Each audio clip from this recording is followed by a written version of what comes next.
இன்று மக்களுடைய வழிகேடுகள், பிரச்சனைகள், குழப்பங்களுக்கு என்ன காரணம்? ரசூலுல்லாஹ்வை பின்பற்றி இந்த மார்க்கத்தில் அவர்கள் செல்வதை விட்டு விட்டார்கள். மன இச்சைகள், இவர் கூறினார், அவர் கூறினார், எங்களுடைய முந்தைய சமுதாயம் செய்தார்கள். அல்லாஹ்வுடைய தீனிலே அதற்கு எந்த விதமான அனுமதியும் இல்லை. இன்று மக்கள் அல்லாஹ்வுடைய தீனிலே அல்லாஹ்வை எதிர்த்து பேசக்கூடிய நிலையில், ரசூலை எதிர்த்து பேசக்கூடிய நிலையிலே இருக்கிறார்கள். சடங்குகளை செய்து கொண்டு அல்லாஹ்வுடைய பிரியத்திலே செய்தோம், இதற்காக அல்லாஹ் எங்களை நரகத்தில் போட்டு விடுவானா? ரசூலுடைய பிரியத்திலே செய்கிறோம், முஹப்பத்திலே செய்கிறோம், நாங்கள் என்ன செய்து விட்டோம்? ஏழைகளுக்கு உணவளிக்கிறோம், ரசூலுல்லாஹ்வுடைய புகழை கூறி எங்களுடைய அன்பை அதிகப்படுத்துகிறோம், ஸலவாத் ஓதுகிறோம், நாங்கள் ஒன்று கூடி ரசூலுல்லாஹ்வை நினைவு கூறுகிறோம். இது தப்பா என்று கேட்கிறார்கள். சிலர் இன்று மௌலூதுகளை நாம் விமர்சனம் செய்யும் போது, மீலாதுகள் கூடாது என்று சொல்லும் போது வஹாபிகள் என்று சொல்கிறார்கள், இப்னு தைமியாவின் கூட்டத்தை சேர்ந்தவர்கள் என்று சொல்கிறார்கள், சவுதியின் கூட்டத்தை சேர்ந்தவர்கள் என்று சொல்கிறார்கள். அவர்கள் எந்த பெயரை கொண்டு நம்மை விமர்சனம் செய்தாலும் நமக்கு கவலை இல்லை. நாம் கூறுவதோ அல்லாஹ்வுடைய வேதத்தை, ரசூலுல்லாஹி ஸல்லல்லாஹு அலைஹி வஸல்லம் உடைய கூற்றை,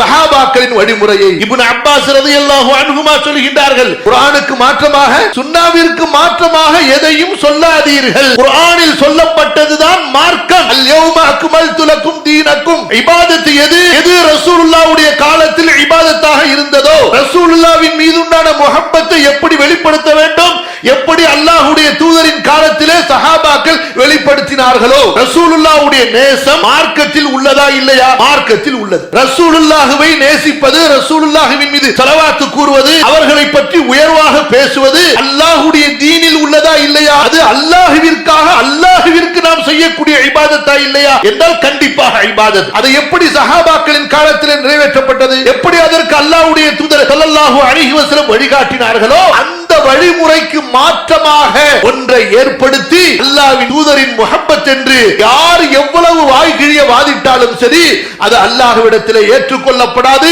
நிராகரிக்கப்பட்டது.